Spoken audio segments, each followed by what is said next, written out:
to see you here today. Also, those who are on live stream, we welcome you as well, and happy to have you here. Let's pray and get started today. Father, we come before you today, and we're just grateful for you and for everything that you're doing for us. We're thankful, Lord, that we see people coming to you and putting their faith in you.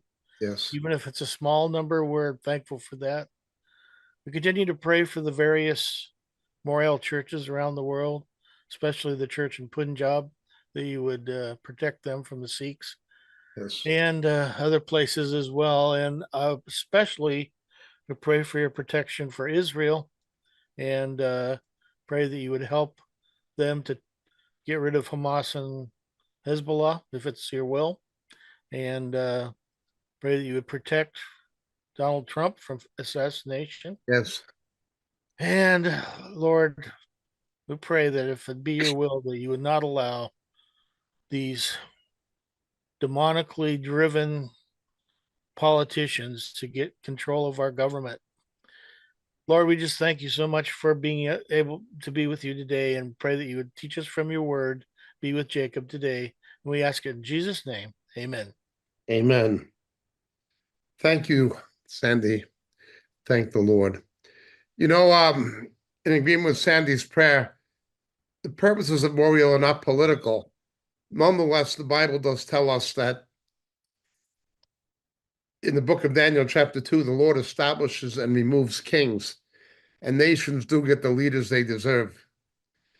If a nation gets a wicked leader, it's God's judgment on that nation. The wickedness of the leader reflects the wickedness of the people.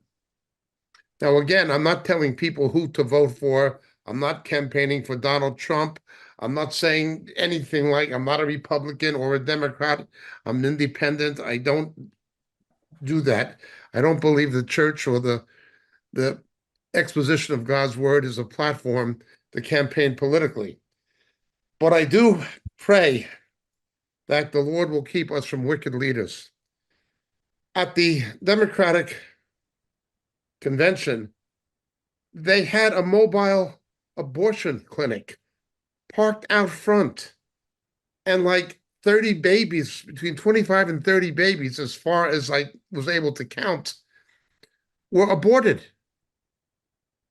And all those people in there clapping. I watched Michelle Obama, the wife of Barack Obama, give a speech attacking the Republicans. And again, I'm not a Republican, attacking them for hurting children or being anti-children, to that effect.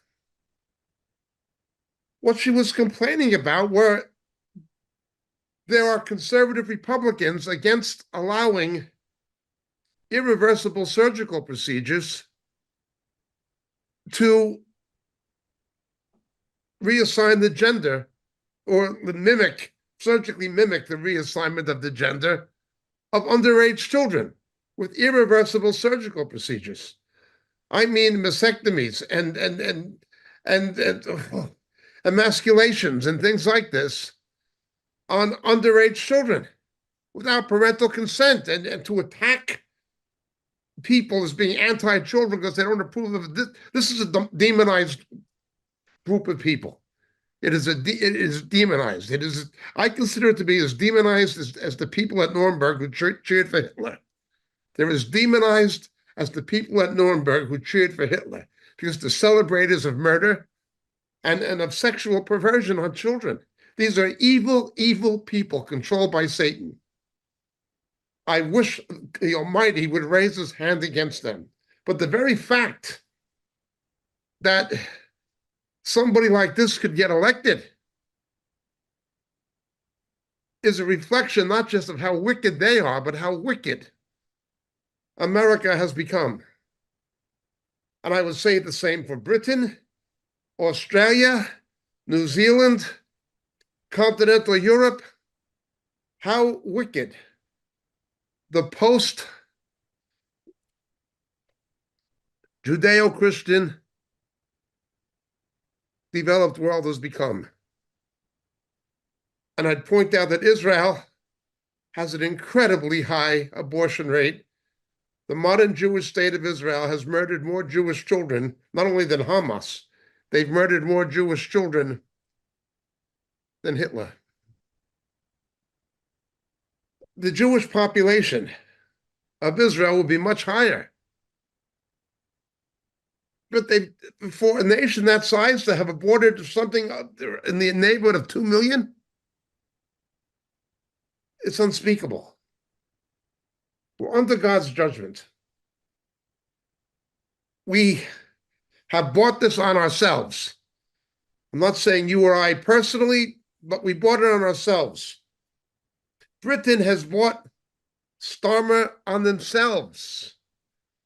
When you see this kind of Islamofascism being protected by the British government and the Irish government, and those objecting are being criminalized and called extremists and hate groups, this is God's judgment on Great Britain for having turned away from the faith of Tyndale and Wycliffe and Spurgeon and Bunyan. It's God's judgment. We're under God's judgment. He establishes kings and removes kings. We don't deserve his mercy as nations. Just like the Jews before the Assyrian captivity, like the 10 northern tribes, like Israel. And just like Judea, the kingdom of Judah, before the Babylonian captivity, we've brought this on ourselves. When you have heathen savages going through the streets of American and British cities and Australia, burning American flags and burning Union Jacks and cursing, wanting to murder Jews, and politicians defending them. I watched a stupid American Jew, I'll say his name, Carl Rayner. Out front were people calling for the death of Israel, calling for the death of Jews, burning American flags. And they asked him, as a Jew, what he thought of it. And he said, this is what America's about. They have a constitutional right. We're defending the Constitution.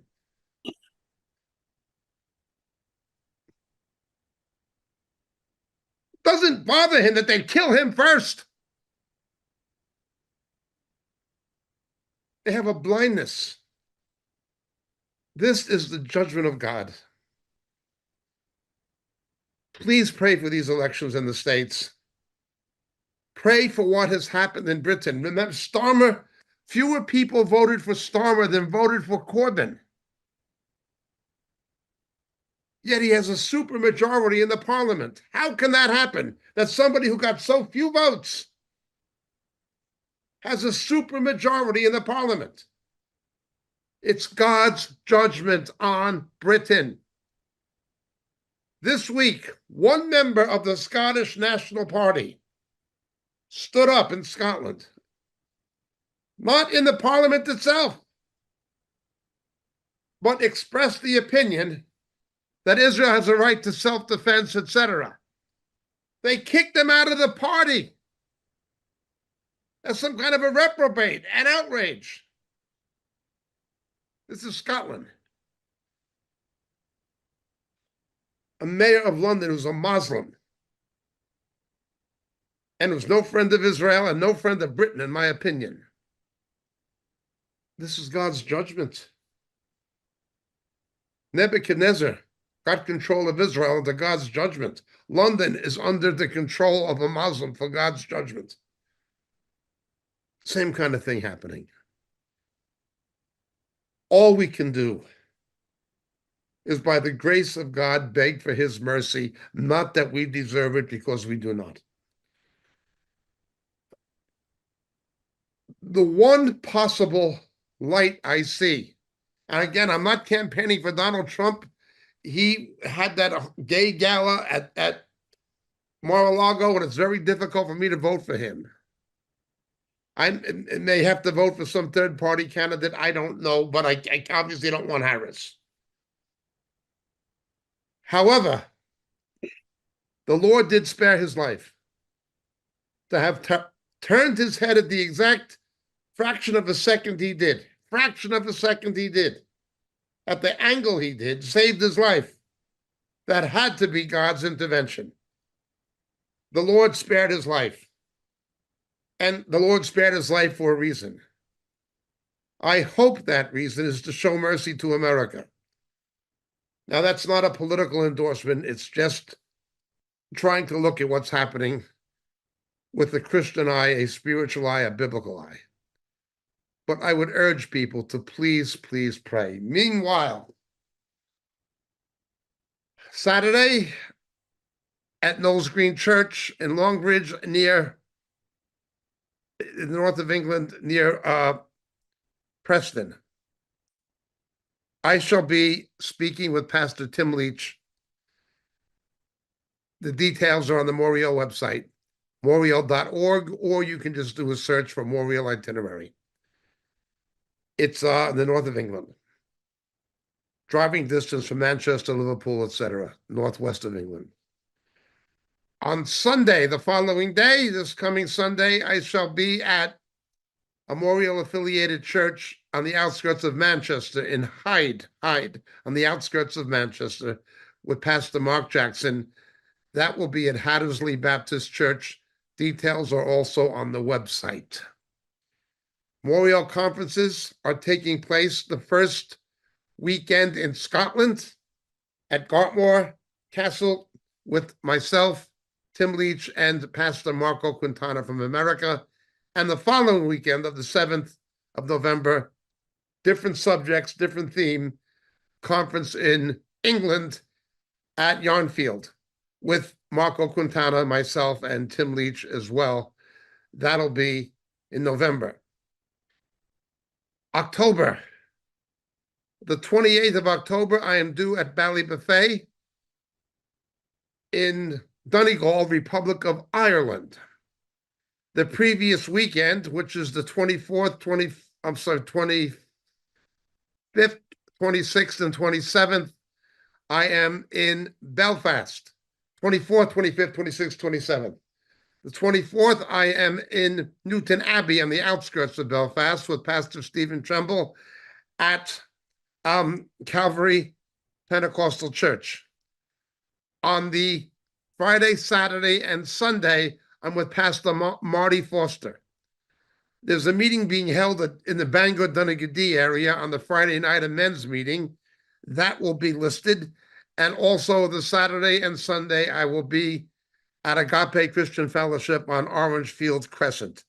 Again, the details for all of these events are on the Moriel website. After that, the November dates in the United States with, again, Tim Leach and myself. Those will be held in Florida, and New York, Baltimore will be on the website. Enough of the commercials. Let's get on to the Bible study.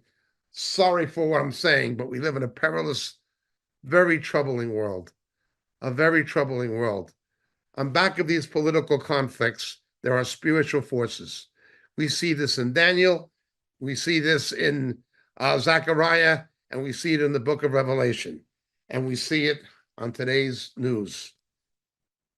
Turn with me, please, to John's Gospel, chapter 11.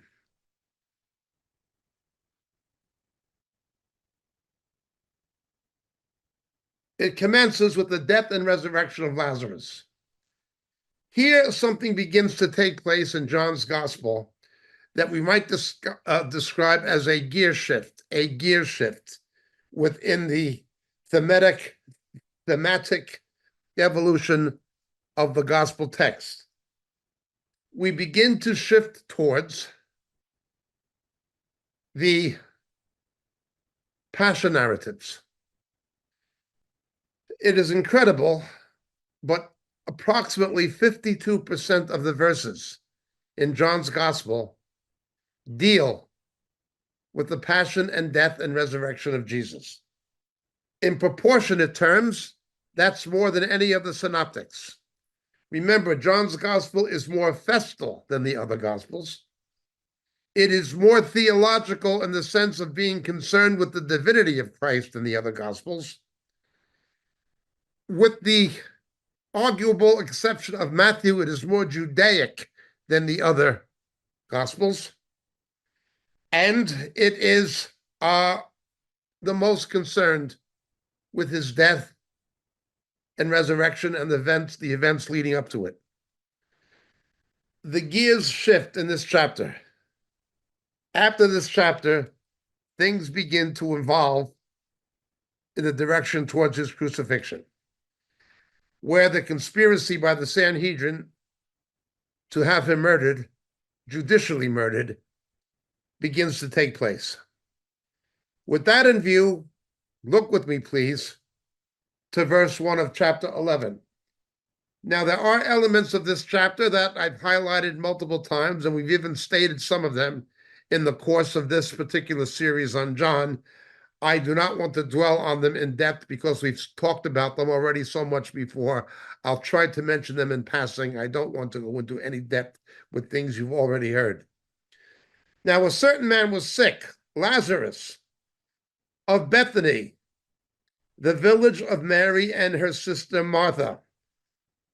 Lazarus is a Latinization of a Hebrewized Aramaic version of Lazar, to help.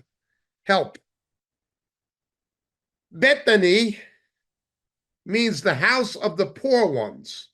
Now, poor does not mean necessarily economically poor, but by spiritual reasons, for spiritual reasons, it would certainly mean those who are poor in spirit. Someone can be wealthy financially, yet poor in spirit.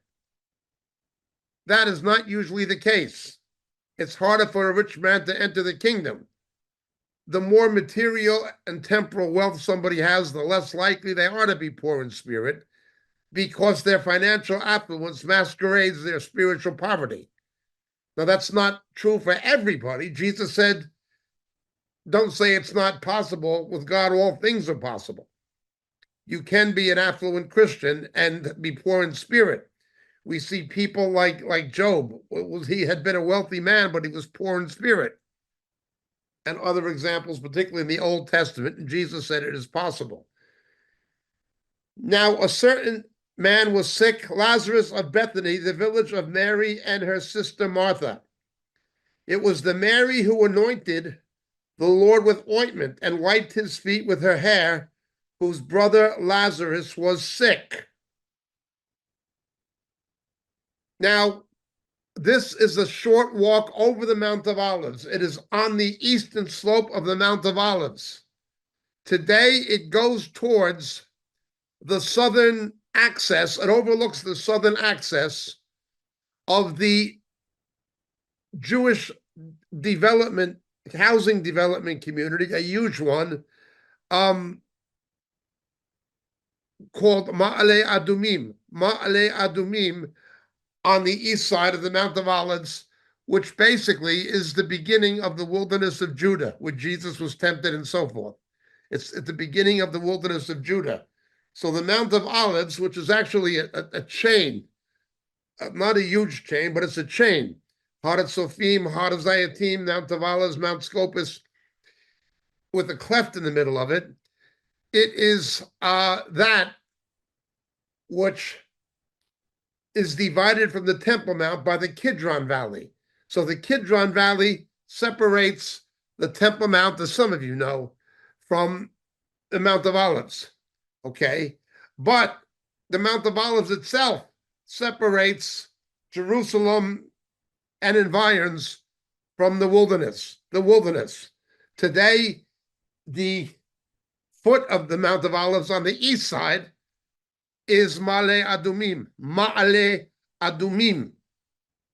On the west side, of course, is the Kidron.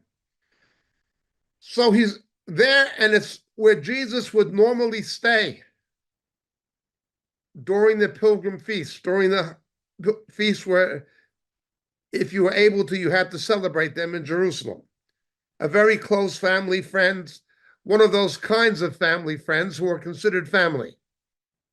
It was the Mary who anointed the Lord with ointment and wiped his feet with her hair, whose brother Lazarus was sick. So the sisters sent word to him, saying, Lord, behold, he whom you love is sick. But when Jesus heard this, he said, this sickness is not to end in death, but for the glory of God, so that the Son of God may be glorified by it. Now, Jesus loved Martha and her sister and Lazarus. Now, this is, of course, not just speaking of his divine love as God, it is speaking of his human love as man. So when he heard that he was sick, he stayed 2 days longer in the place where he was. Quick, Lazarus is sick. Jesus, you have to come and heal him. He's sick, and we know the nature of the illness. He was terminally ill. Lord, are you coming? Lord, are you coming? And instead of coming quickly, phone an ambulance. Phone Jesus. He doesn't show up. There will have been times in your life as a believer, unless you are a brand new believer, there will have been times in your life, as in mine, when we were in dire straits, when we were in desperate situations with no way out. We pleaded with the Lord to please intervene in the situation. Please, Jesus, I'm desperate, I'm desperate, I'm desperate. And he doesn't show up. Now, sometimes he does. But in the cases when he does not for a reason. And this is a test of faith. Lord, why didn't you come? We pleaded with you. Jesus deliberately, intentionally, and under the leading of his Father does not hurry to the sick bed, as it were the deathbed of his beloved friend, Lazarus. After this again, he said to his disciples, let's go to Judea again. Now, this would have been a fair walk. A fair walk. We get a hint where he may have been. Okay. We know at John 10, he'd been in the wilderness. Okay. He'd been in the wilderness where John was preaching, and at the Jordan where John was baptizing. So he was somewhere in the wilderness.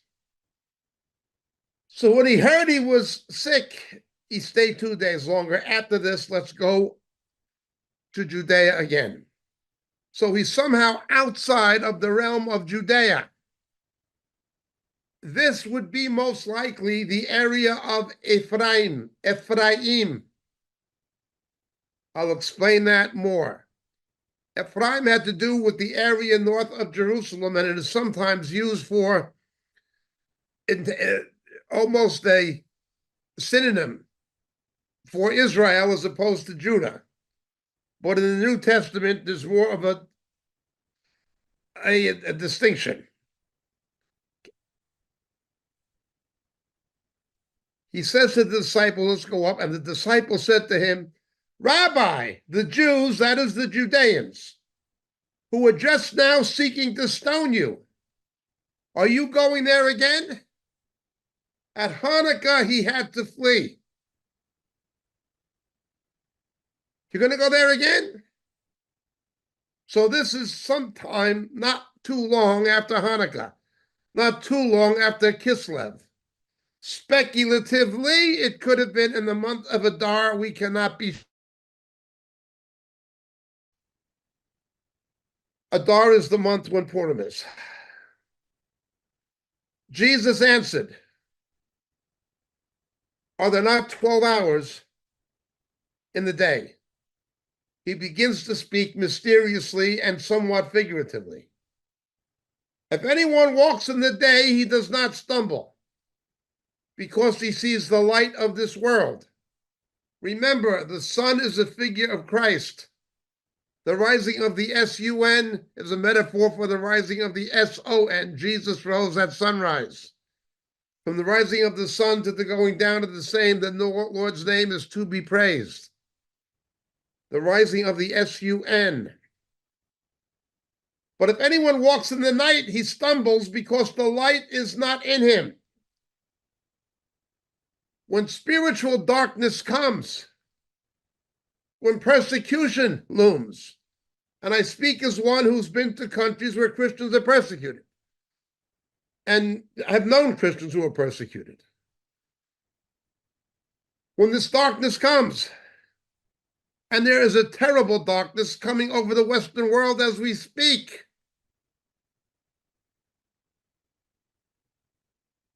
those who have the light of Jesus in them are going to be able to see in the dark. Those who do not have the light of Jesus in them will not be able to see in the dark. They're going to stumble and fall. And of course, many will fall right into the kingdom of Antichrist.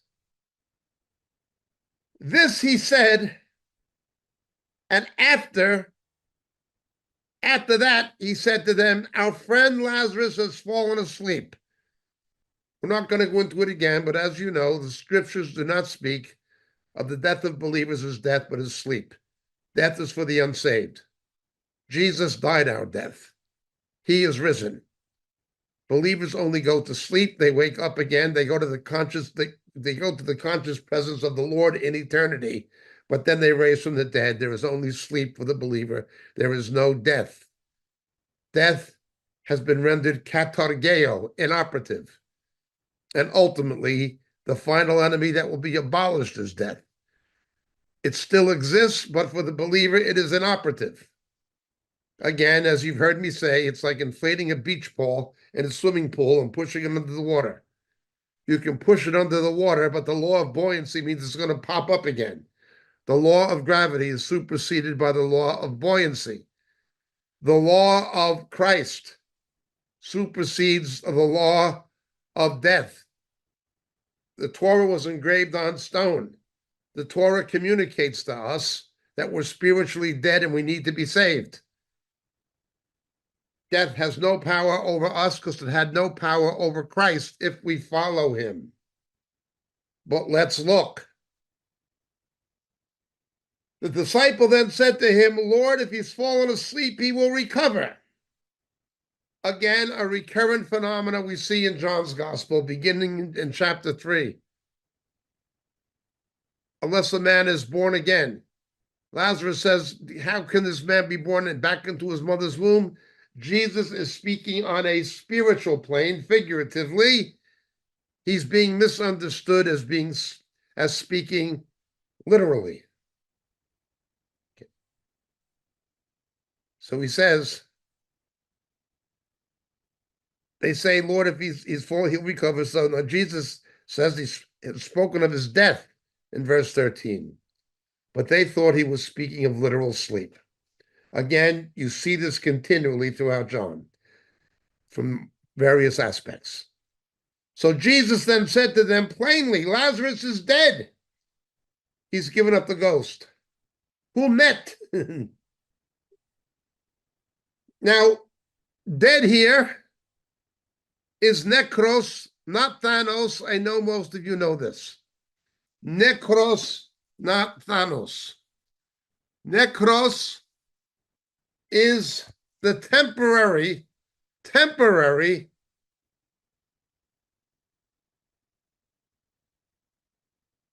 breaking down of biological tissue. We get the medical term, the clinical term, necrosis. The biological tissue dies, okay? There is a necros, but there is not for the believer going to be a Thanos. That is a separation. Nothing will separate us from the love of God when we temporarily leave our saved loved ones and friends, brethren in the faith here in this world. If we give up the ghost before the Lord comes, we will meet those who've died in Christ where we're going. So you're just leaving one set of relatives to see another. But especially, you're going to be with the Lord. For the saved Christian, giving up the ghost is a win-win situation. The necrosis, that is the biological death of the tissue, is temporary. It'll be reversed by the power of the resurrection. It is only temporary. And there is no Thanos. There is no Thanos. There is katorgeo, a power of death that is impotent, that has been rendered powerless by Christ in his resurrection. Okay? For the saved Christian, giving up the ghost is a win-win situation.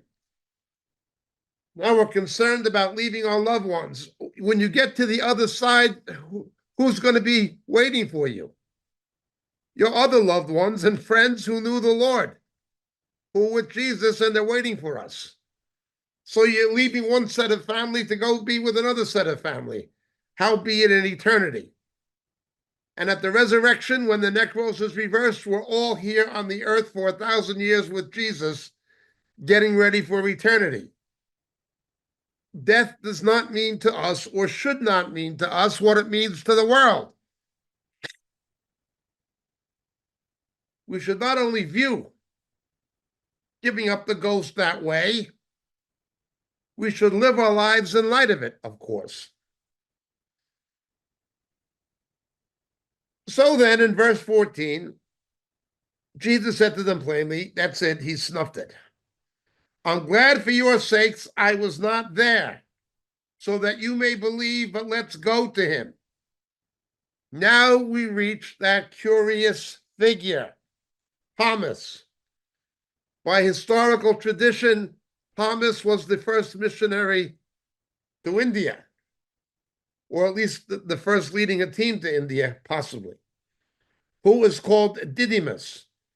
Didymus is derived, or is maybe even a Latinization of the Aramaic twin, or twain. It may have been that he had a biological twin, a twin brother, identical, non-identical, or even a sister who was a twin. We don't know. We just know he's called the twin. And he said to his fellow disciples, let us go so that we may die with him. Understand why the text emphasizes that he is called Thomas, who is the twin. Could have just said Thomas, but it puts twin in there.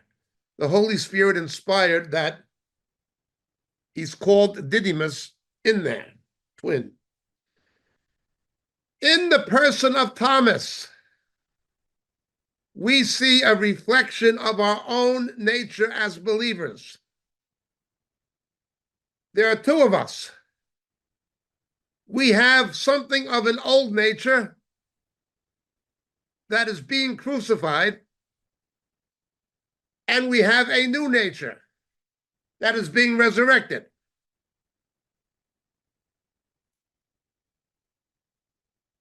Thomas, upon being informed of the resurrection of Jesus, was, of course, skeptical, almost sarcastically, sardonically skeptical in his expression of his skepticism. Unless I see the stigmata, unless I see the nail marks, I won't believe. That kind of doubt, that kind of skepticism haunts all of us. There is something in the old man, the old woman, we will doubt. Now remember, this entire situation amplifies that condition of doubt, even in the followers of Jesus. Jesus, why didn't you come? We trust you, we believe in you, and this happened.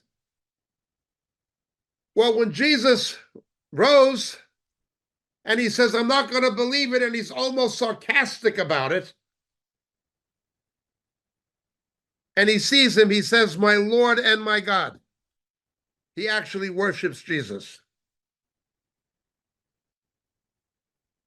Jehovah's Witnesses don't like dealing with that passage, but of course they try to talk around it and explain it away.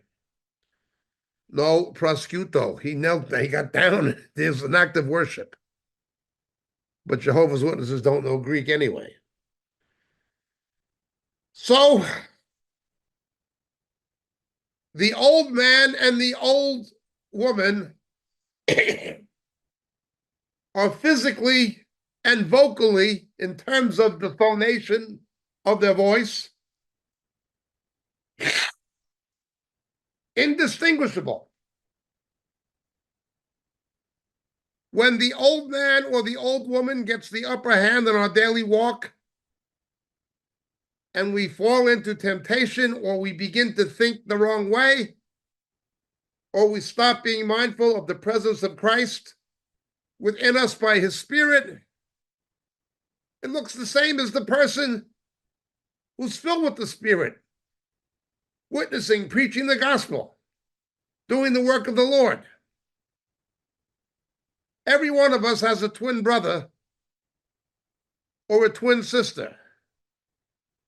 You've got the sarcastic, sardonic doubter. The old creation will always have an element of lacking faith. And then you have the new creation, who is the opposite, but they look the same. Now, here is a situation where the apostles knew that the religious establishment was stirring up people in Judea and in Jerusalem to want to kill Jesus. And Thomas, picking up on this, again, with his sardonic self, says sarcastically, "Let us also go, that we may die with him." You get a bit of a downcast spirit. You begin to doubt. You say something that you would have said as an old creation. Something comes out of your mouth that the old man or the old woman would have said. And you say it in a kind of sneering way. We are all capable of that. I would dare say at some point or another, most, if not all of us, have done it.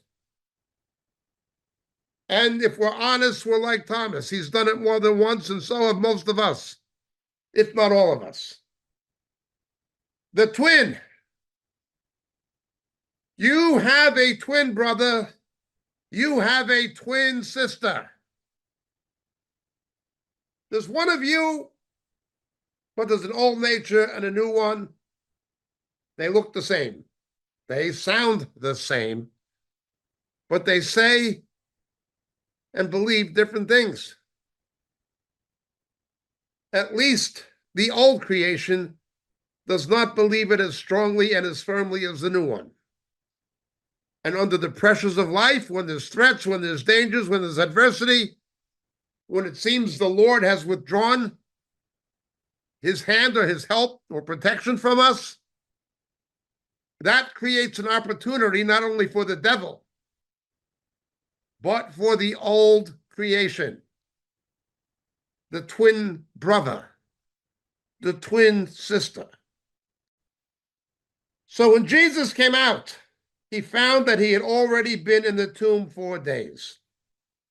Now you see characteristically in the 11th chapter of John, as we have it organized, of course acknowledging there's no chapter divisions in the original canon, but in the greater pericope of the resurrection of Lazarus, we get insights into the character and nature of the characters who are in it. Of Mary, of Martha, of Thomas. We begin to get insights into their human nature. Nothing is going to bring out the true spiritual character of somebody than adversity. And few things more than the adversity of death or impending death That is necros, or impending necros. I speak not of Thanos.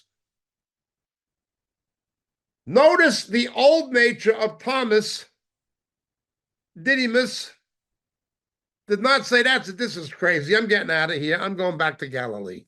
They're going to kill you. This is the old twin is not so powerful that they're going to deny their faith and walk away from it completely. But they're going to doubt. And they're going to argue. And they're going to become irritated. That's the way it is with us. And Jesus knows that. Let's look. 4 days. The significance of 4 days is as follows, if you are not already aware of it. The Jews believed, and they still believe, some, particularly the Hasidic Jews, that the Shekinah, the Ruach Kodesh, hovers over the corpse somehow of a tzaddik, of a righteous Jew, of a righteous man or woman. The first day, the second day, the third day. There is still some kind of a divine presence surrounding them for 3 days. It is the fourth day when that stops. When, as it was, the Shekinah is gone. That is the thinking to this day of ultra-Orthodox Jews, but it was ancient in the time of Jesus. They believed there was still a divine presence around the corpse of a righteous person. Now, somehow this, of course, would have corresponded to postmortem lividity, where the corpse had not dehydrated and there would have been the stench of decomposition of the remains. But for the first 3 days, you could anoint the corpse with spikenard, with a mixture of aloe and myrrh, as they would do with Jesus. We'll look at that when we get to John 19. And you could cover this up for 3 days by a cosmetic, it's not really an embalming process, but a cosmetic process, using a mixture of aloe and myrrh. But by 4 days, you can't do this anymore. The corpse begins to decompose, and of course, there will be vaporous byproducts of the decomposition that are not exactly fragrant in any pleasant sense. So when Jesus came, he found he had already been in the tomb 4 days. Now, Bethany was near Jerusalem, about 2 miles off. In the Greek, it measures it in stadia, I believe. Many of the Jews, that is Judeans, had come to Martha and Mary to console them concerning their brother. Martha, therefore, when she heard that Jesus, Yeshua, was coming, went to meet him. She runs out. But Mary stayed at the house. Martha then said to Jesus, Yeshua, Lord, if you had been here, my brother would not have died. But, she says, although you had not been here, you didn't come when we sent the message. And he has given up the ghost. Even now I know whatever you ask of God, God will give you. And Yeshua said to her, your brother will rise again. And then she confesses her belief in the resurrection. This is found in Psalms. It is found in Daniel. It is found in Job, chapter 19. Scriptural Judaism believes in the resurrection of the dead. Daniel 12, Job 19, and it's in the Psalms. This became heightened, of course, when Jesus began speaking of giving eternal life. And these people knew him intimately. Quite a thing. Imagine knowing Jesus intimately as a close family friend who stays in your house. Well, in the millennial reign of Christ, we are going to know Jesus personally. Now we know him personally by the Holy Spirit. We're going to know him face to face as a God incarnated as a man. In the millennial reign of Christ, we will know him face to face. We will recognize him and he will recognize us personally. The kind of relationship, broadly speaking at least, we can't be too specific and we don't want to speculate, but they knew Jesus personally. We are going to know him personally. Now, that is partially true now by the Spirit, but it's through the glass darkly, as Paul describes it. It will not always be through the glass darkly. In the millennium, we're going to know him face to face. That, in turn, of course, be a preparation for eternity, but I don't want to digress. So Martha, in verse 24, confesses her belief in the resurrection, and I know I'll see my brother again on the last day. There'll be a resurrection. But in verse 25, Jesus says to her, I am the resurrection and the life. He who believes in me will live even if he dies. And everyone who lives and believes in me will never die. Do you believe this? Now, verse 26, it means not die permanently, yes, but it means no Thanos, no separation. Nothing can separate us from the love of God, and nothing can permanently separate us from each other.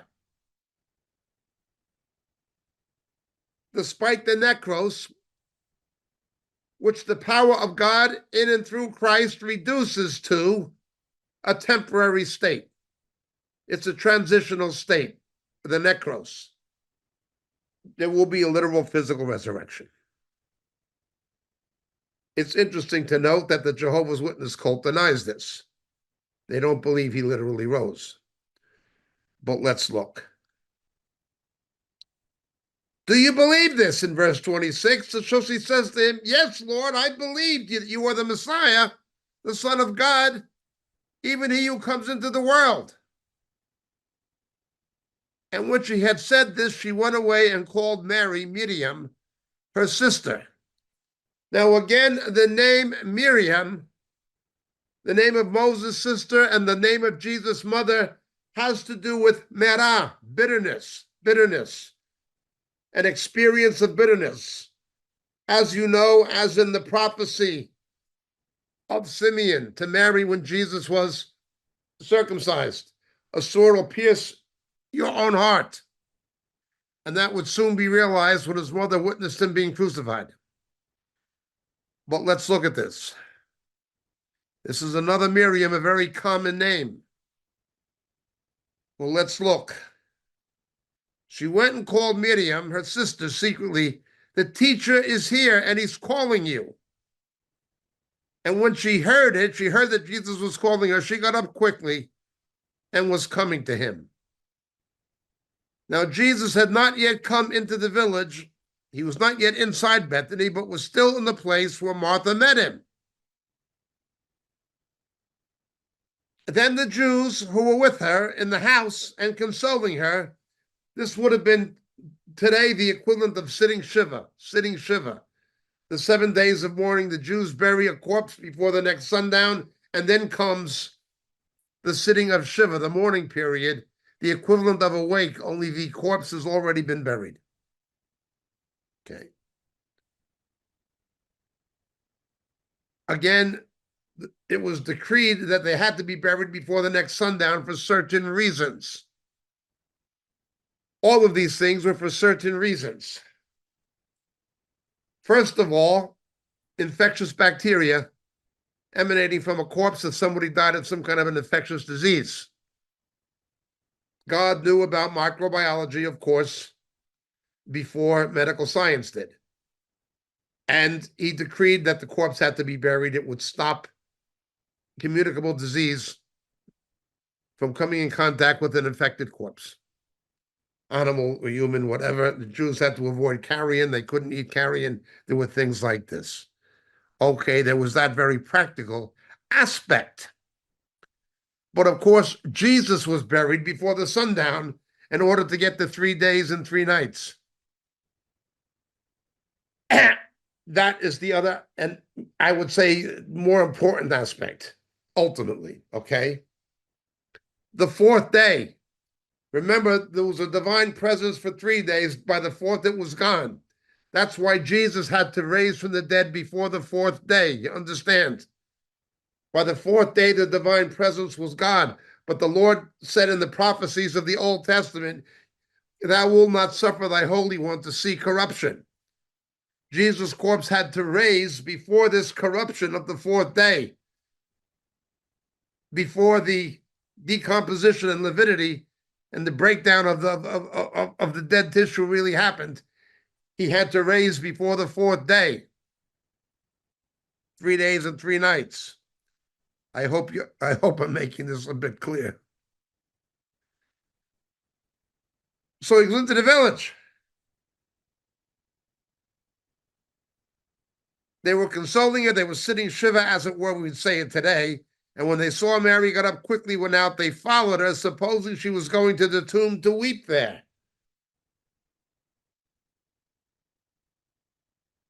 Therefore, instead of going up to a funeral bier, as people would do now at a wake in some Christian traditions or viewing, you get up and then go up to it and then sit down again. It's multiple visual goodbyes or whatever. They would just go to the tomb. Therefore, when Mary came where Jesus was, she saw him and fell at his feet, saying, Lord, if you'd been here, my brother would not have died.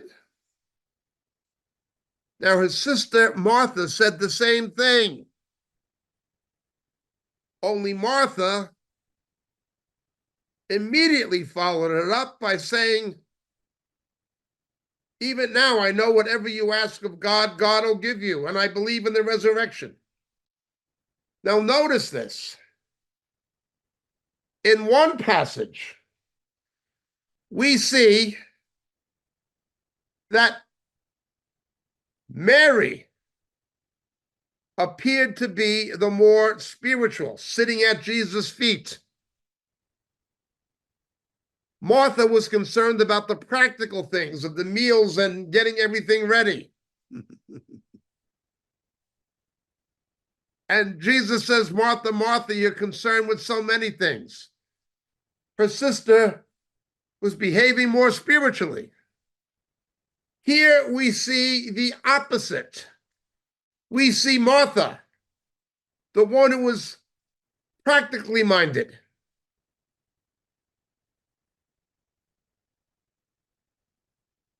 Behaving more spiritually than her sister, who in other contexts seemed to be the more spiritually minded.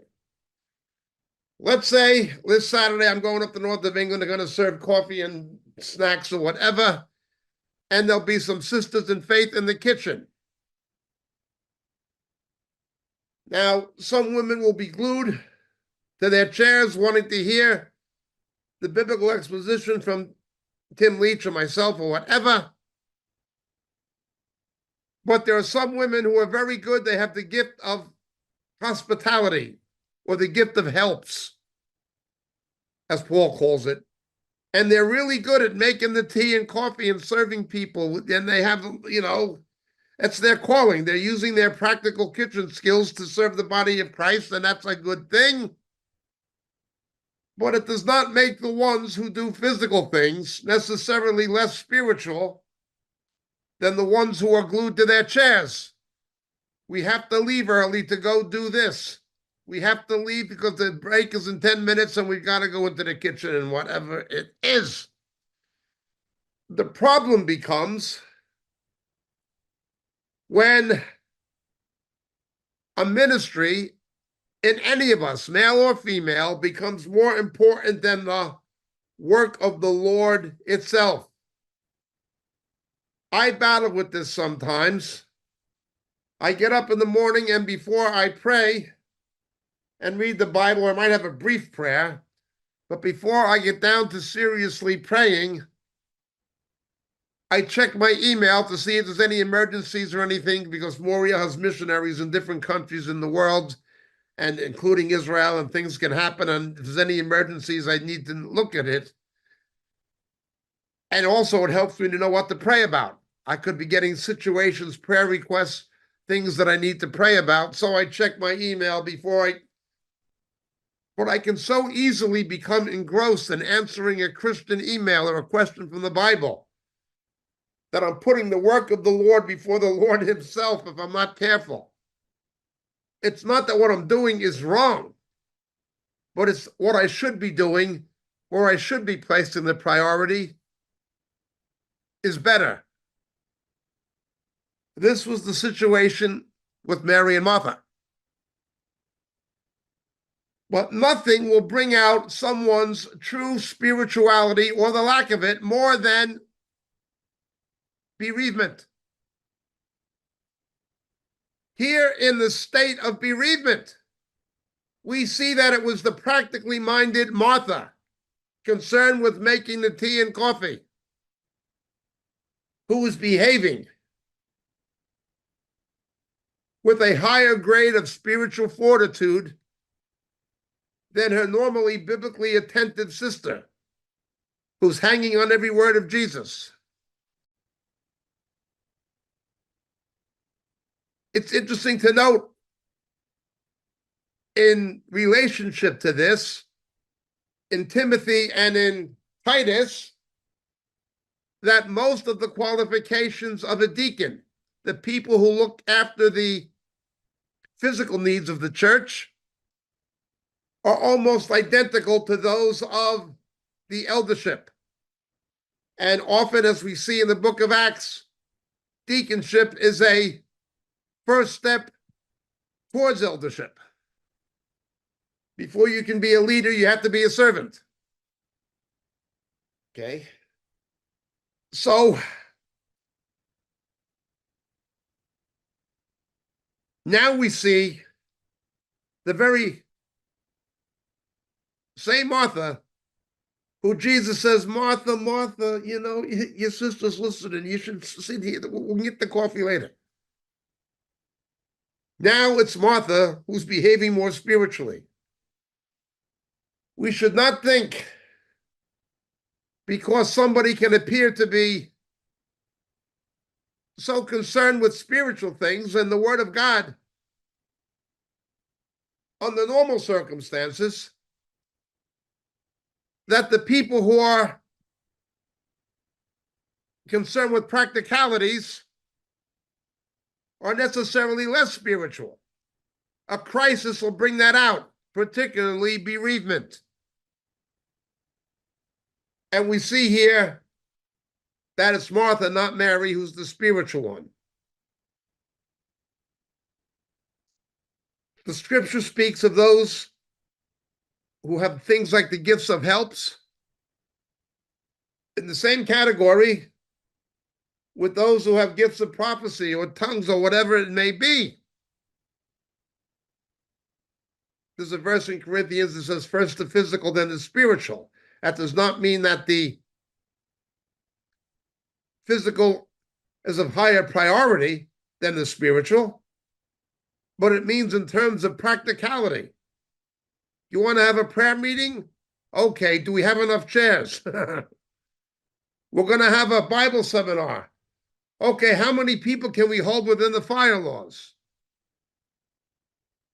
Be careful of Christians who, with good intention, are too heavenly minded to be of any earthly good. Oh, I just believe the Lord will take care of that. And I believe the Lord, you should leave that with the Lord. We just concentrate on the Spirit. Be careful of people like that. It is a pseudo spirituality. And at some point, a crisis will bring it out that they're not so spiritual. Mary had her qualities, but so did Martha. Martha had her defects, but so did Mary. And so do you, and so do I. And we all have a Didymus. We all have a twin. But let's look further.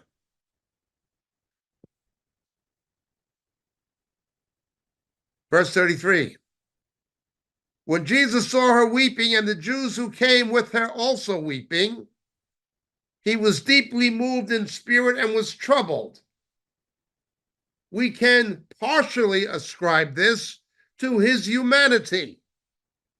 He was bereaved. On the other hand, he's weeping because of the lack of faith of the people. They didn't see that he is the solution to the problem.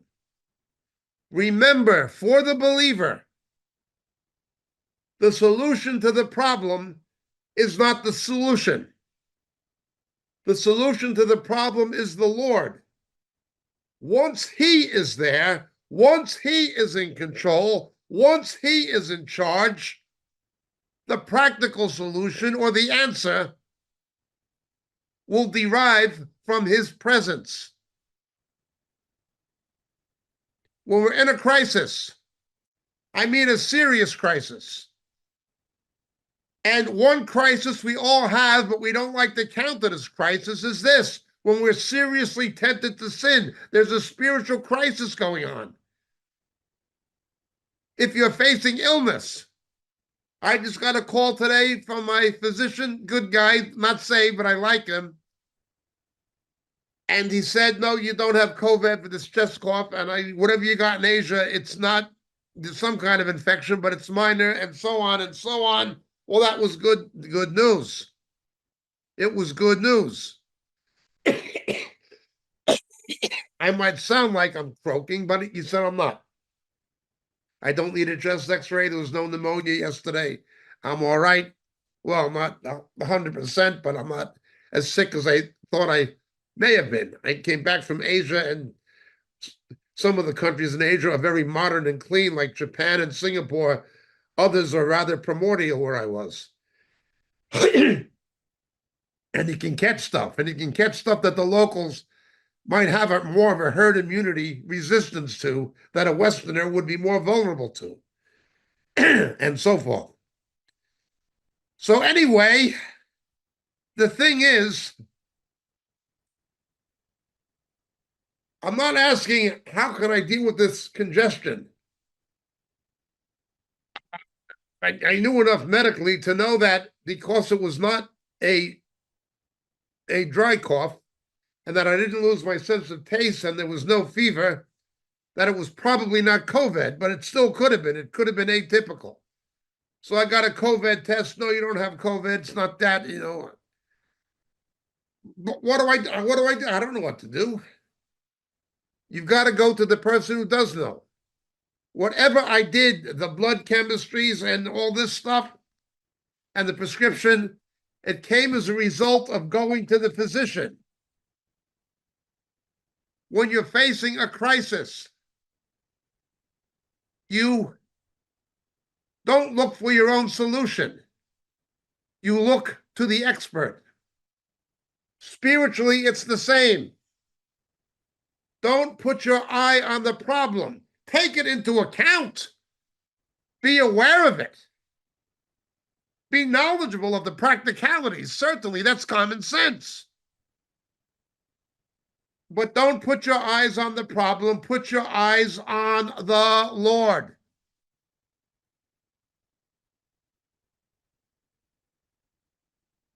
Put your eyes on Jesus, not the problem. Now, we've talked about this before. I'm not going to go into it any further. She understood, Martha understood, that the solution was Jesus. Not that there's going to be a resurrection, although that is true, and she knew that was true, and confessed that to be true. She knew there'd be a resurrection. More importantly, she came to understand and know that Jesus is the resurrection. I am the resurrection and the life. The reason we're going to be resurrected is because he is risen. The solution comes from our relationship with him. The solution does not come from ourselves in a real crisis. Now remember, if you're being tempted to sin, to do something seriously wrong, and people can fall into stuff depending on their background, obviously very often it's something of a sexual nature, obviously it could be something in business or something like this. I've known Christians have struggled with all kinds of things, gamblings, addictions, whatever. Doesn't matter. But if it's a serious situation and you're really contemplating doing something you know God does not want you to do, you know is wrong, and you know you're going to regret after you do it, and you're being pressed to give in to the fleeting pleasures of sin, that is a crisis. And like any other crisis, if you put your eyes on the problem, you're going to fall into the sin. If you put your eyes on Jesus, you're not. In any crisis of any kind, including temptation, but not limited to temptation, obviously. It doesn't matter, finance, health, whatever, family, marriage, business, whatever it is, career, education, our eyes belong on him. The real test may come, though, when our eyes are on him and he doesn't do anything. He allows the thing we feared the most to happen. You failed that exam. That check bounced. Whatever.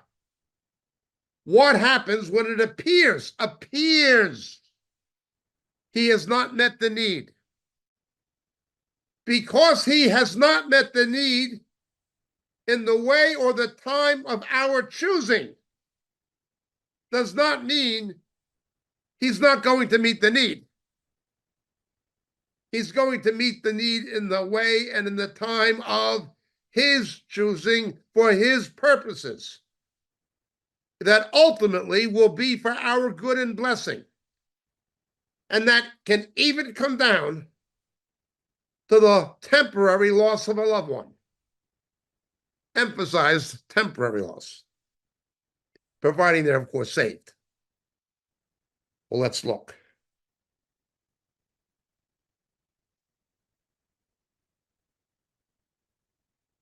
And he said in verse 34, where have you laid him? And they said, Lord, come and see. Now remember, they would put the corpse in a sarcophagus in a burial tomb. These were pre-dug caves, chipped out of rock, out of a escarpment or a cliff face or something of that nature. You can still see some in Israel. And the Jew who came into indirect contact with a grave or a corpse in any way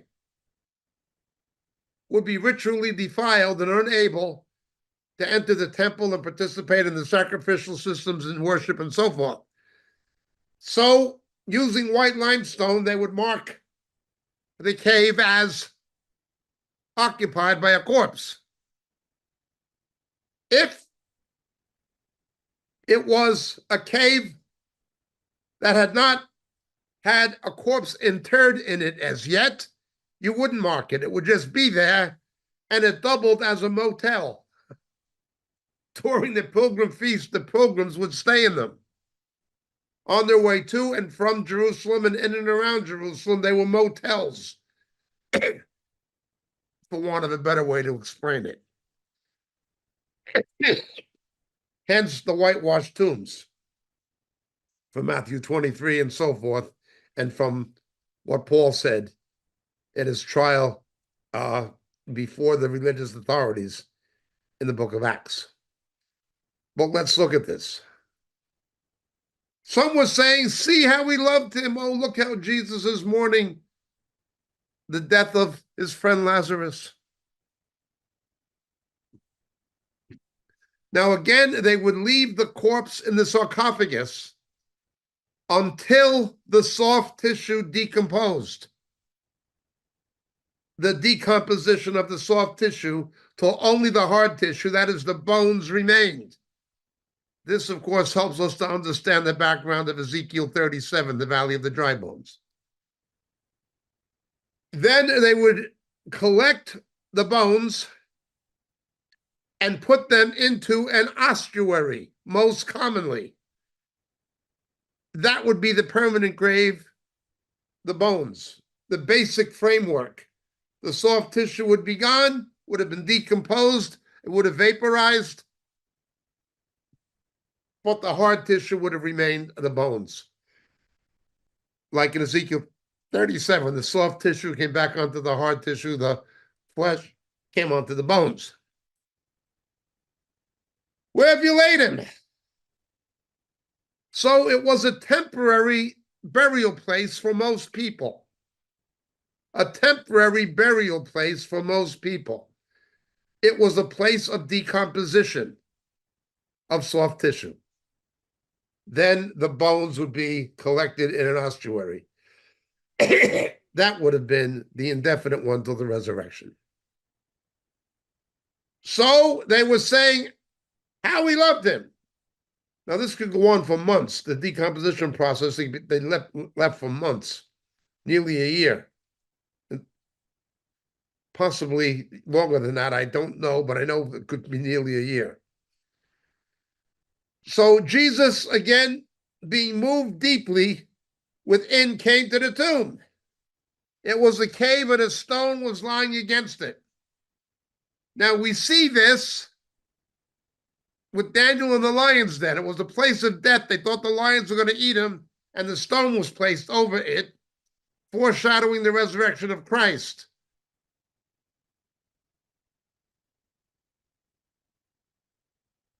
So too, Jesus, there was a stone.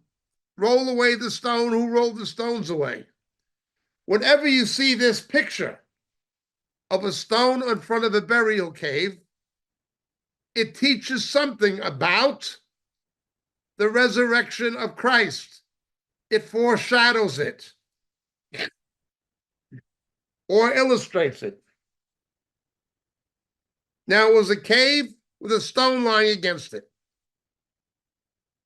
Now, something I've explained before, and I told the story, I was with my wife at Bethany at the traditional site of this cave. There is one, you can go into it.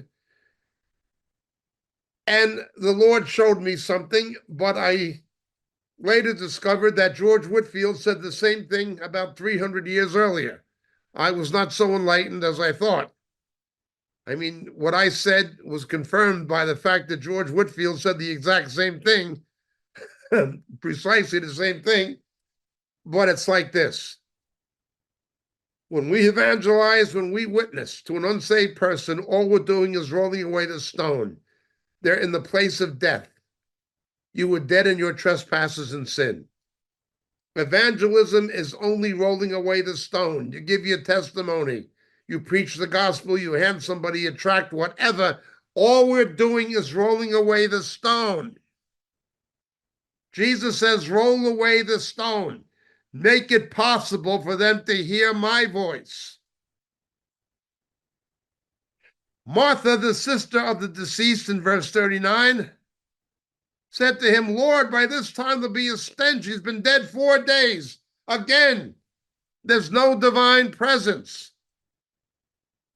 There's decomposition of the soft tissue. It's vaporizing.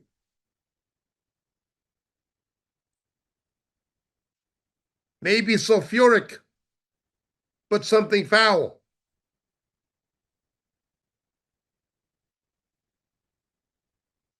Now, what can also happen at this point, of course, to a corpse is it can blow up. The natural gases occurring inside an organism inflate and push it out because there's no respiration. There's no respiration. It can blow a corpse up and disfigure it like a balloon. And then the epidermis can begin to rip. It's very ugly and very very putrid. So they removed the stone. Jesus said, did I not say that if you believe, you will see the glory of God? They removed the stone. Then Jesus raised his eyes and said, Father, I thank you that you've heard me. This goes back to what Martha said. Even now I know whatever you ask of God, he will give you. Father, I thank you that you've heard me. Now here we see something. I knew that you always hear me, but because of the people standing here, I said it so they may believe that you sent me. Notice that Jesus uses prayer, among other things. That is, he uses oral, vocal, audible prayer to teach. Now, we would normally do that as Christian parents or grandparents to teach our children. When we pray with our children before they go to sleep or something like that, or before meals or whatever, you let your children hear you praying and let them hear what you say to God. Don't worry. I guarantee you they're listening. Audible prayer can be a good thing if it's used instructively. And of course, that'd be most commonly with children. It can be a bad thing when you're drawing attention to yourself. Or I've known cases where people have prayed audibly and they were trying to rebuke or challenge somebody else in the meeting. Audible prayer can be either bad or good, depending on the situation and depending on the leading of the Holy Spirit. Here, of course, it is good. He's doing it instructively. He wanted people to see and hear his relationship with his Father. He does this, however, as a rebuke to those in verse 37. Could this man who opened the eyes of the blind have not kept them from dying? Remember, they believed only the Messiah can make the blind see. Raising somebody from the dead was seen as a lesser miracle than making a blind person see. Elisha made dead people come alive again by God's power. But only the Messiah could make the deaf hear and the blind see. So if he did something more demanding, requiring greater authority and power than raising the dead, that is making the blind see, why couldn't he just raise Lazarus from the dead the way Elisha did? The widow's son, etc. Well, let's look.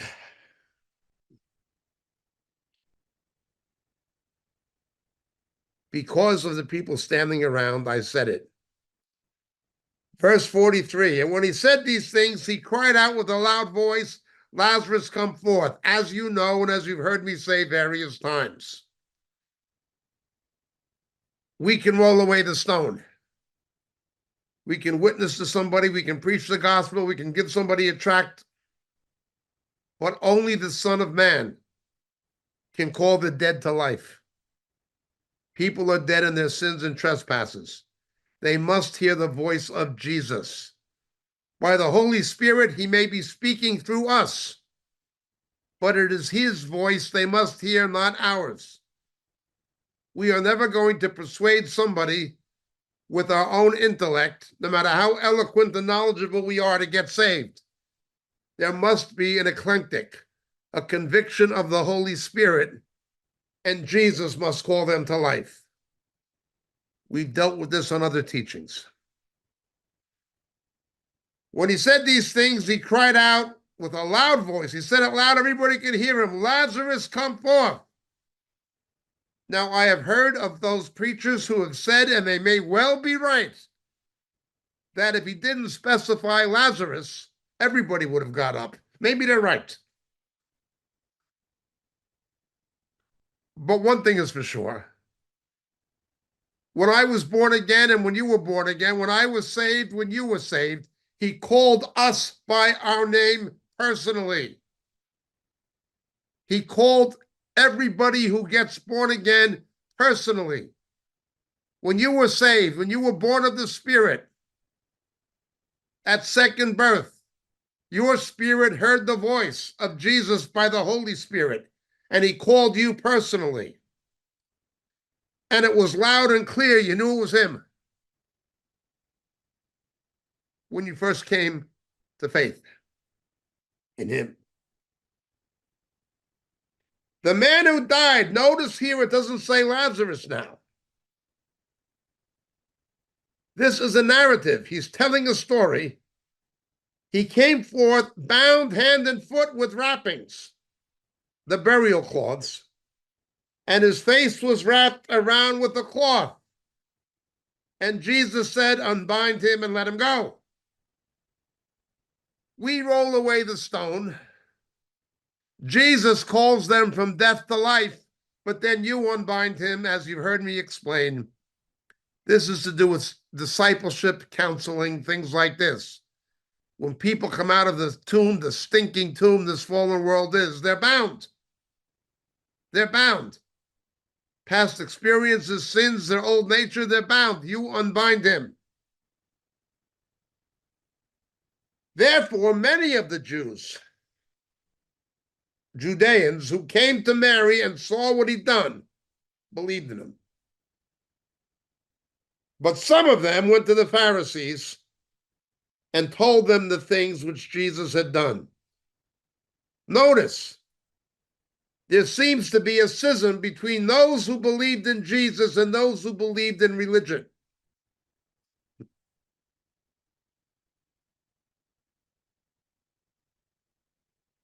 When God does something, when God acts, there are two reactions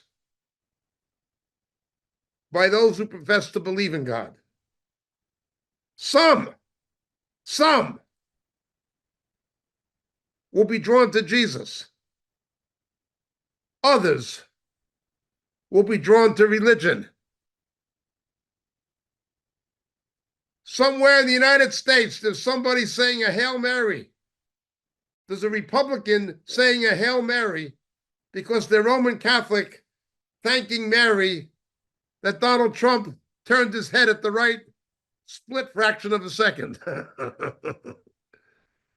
God did something, I believe, but they turned to religion. No. Among those who profess to believe in God, when the Lord does something, there are two reactions. One will be to drive people to Jesus. The other will be to drive people to religion. Now, this is not to say it's wrong to go to church and thank God and pray at meetings and things like this. But that's not what they were about. They went to the Pharisees and they were telling them their real God, or what they were really concerned with, or their view of God, was religion. If your view of God is based on religion, your religion is false. Now, we're told in James there's true religion, caring about the needy and especially the spiritually needy. But that's the only true religion. Father to the fatherless and whatever. But if somebody is drawn to religion or rushes to religion in a crisis, their religion is false. In a crisis, in a bereavement, you rush to Jesus. Now, it may involve the ministry of the church, like anointing the sick with oil or something like that. But the first one we go to is Jesus. When I got back from Asia, week before last, and I had this cough and congestion in my throat, upper chest, yeah, I realized it didn't go away. After a week, 10 days, I needed to call my physician, so I did. But the first one I went to was Jesus. You pray about it. Don't take an aspirin without praying about it. Don't go to medical science till you go to the Lord. Don't go to a lawyer till you go to the Lord. Don't go to a bank manager till you go to the Lord. Well, spiritually, it's the same. Go to Jesus first. Your God is God, not religion or a religious institution, the Sanhedrin, or religious people like the Pharisees. Well, we've been going on quite a while, so we will continue, Lord willing, with this chapter next week, commencing in verse 47, plunging on ahead to chapter 12. Part of the content of chapter 12, where Lazarus appears again, is based on what we just studied tonight. So bear in mind that. Hopefully, we'll be able to go into chapter 12 next week. We won't stop at verse 57. We'll go into this very long chapter. We'll go into chapter 12 next week, hopefully. But if we do, remember what is in the first 11 verses of chapter 11 is built on what the first 11 verses of chapter 12 is built on what we just studied in chapter 11. Okay, thank you, Sandy. Hello, and thank you for watching Moriel TV. There are so many things that are happening at Moriel Ministries worldwide, from the Philippines to Japan to India to Africa and back to Europe and the United States. So many of our brothers and sisters are spreading the good news of Jesus Christ to this lost world. We are so thankful for your prayers. God has been faithful and has blessed us in so many ways. If you'd like to partner with our efforts abroad and at home, please take a moment to click the link in the description and help us as the Lord leads you. Thank you very much, and God bless.